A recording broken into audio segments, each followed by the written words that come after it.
Oi, sou eu de novo. O que estava ruim ficou ainda pior.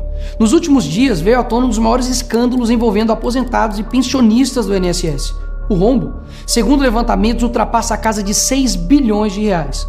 4 milhões de idosos roubados e a maioria das vítimas do Norte e Nordeste. Mas isso todo mundo já sabe.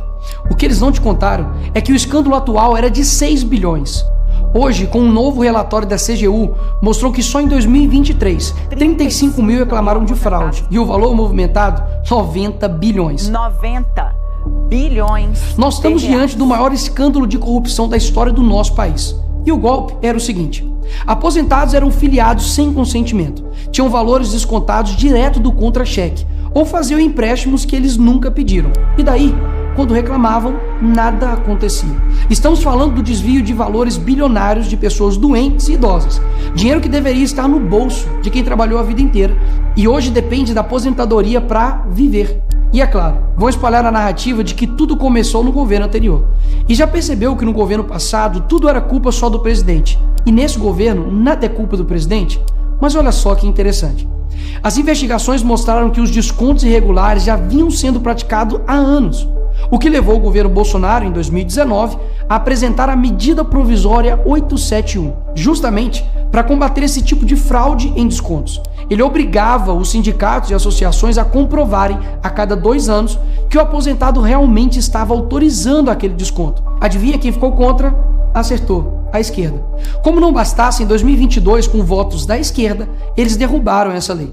E o que será que aconteceu nos próximos anos? Bingo. Foi exatamente depois de derrubar esse mecanismo de proteção contra as fraudes que houve esse aumento absurdo de descontos indevidos. Ou no português claro, aumento absurdo de roubo contra idosos. Desenhando porque eu sei que tem gente que só entende assim. 2019, Bolsonaro faz lei para proteger esses idosos de fraudes. 2022, esquerda derruba essa lei no Congresso. 2023 e 2024, explosão de fraudes. E ainda tem gente surpresa com isso. Não foi o Alckmin que disse: o ladrão quer voltar à cena do crime. E de fato voltou. Desde o início do governo Lula, representantes dos ministérios da Previdência participaram de pelo menos 15 reuniões com entidades que hoje estão sendo investigadas. Inclusive, o próprio ministro Carlos Lupe e o ex-presidente do INSS, Alessandro Stefanuto, estiveram em 8 dessas reuniões. A entidade que mais participou dos encontros com os ministros foi a CONTAG, justamente a organização que mais roubou o dinheiro dos aposentados. E o escândalo é ainda mais grave. O relatório de auditoria da CGU revelou que, em muitos casos, as autorizações para descontos foram feitas em nome de pessoas que sequer tinham condições de manifestar a sua vontade. Foram encontradas situações absurdas. Pessoas com deficiência grave, impossibilitadas de assinar qualquer documento, indígenas que vivem em aldeias remotas e não sabem ler ou escrever, e até aposentados que nem moram no Brasil. Roubar alguém já é terrível, mas roubar pessoas nessa situação é ter a certeza de que nada vai acontecer com você. Não é à toa que o relatório do próprio INSS mostra que o governo tinha ciência e sabia como barrar os descontos desde 2023. O Tribunal de Contas da União também sabia da denúncia desde 2023. Desde essa época, poderia ter ajudado as pessoas que foram vítimas, mas o julgamento ficou parado por mais de 1 ano, por um ministro do TCU indicado por Lula. E o sindicato investigado era do irmão do Lula. E o filho do Lewandowski, ministro do Lula, advoga para outra entidade acusada de fraude no INSS. É o país das coincidências. Ou seja, reuniram com entidades investigadas, foram avisados, confessaram que sabia e ignoraram.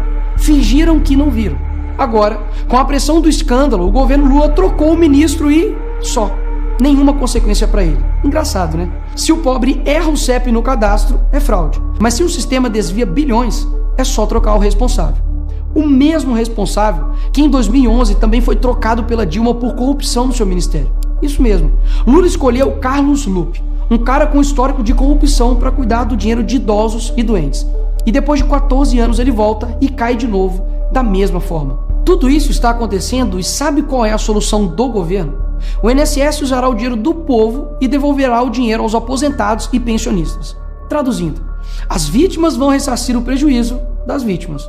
E os criminosos, Nicolas, seguirão livres, sem punições. Que bela democracia.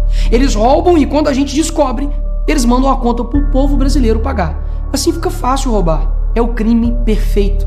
Tá, Nicolas, mas o que vocês estão fazendo contra isso? Eu e a oposição apresentamos um projeto de lei para proibir definitivamente esse tipo de desconto automático no INSS. E mais, preciso da sua ajuda para poder pedir para instalar a CPI dos roubos dos aposentados. E será lá nessa comissão que vamos investigar mais a fundo e poder colocar na cadeia quem foi responsável por isso.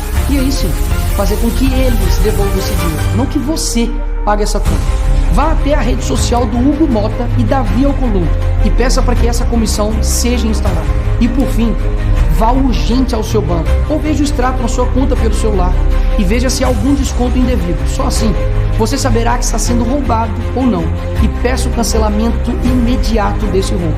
E sim, o tempo passa rápido. Eu sei que muitos não pensam no futuro, mas um dia ele chegará. E que nesse dia tenhamos feito algo para chegar aqui diferente do que estamos vivendo agora. Ninguém aguenta mais um país que só desanima a gente a cada notícia.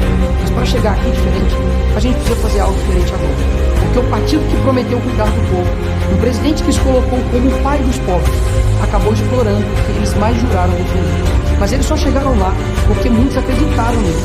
E até quando? Porque quando chegar aqui, talvez seja tarde demais para mudar o Brasil.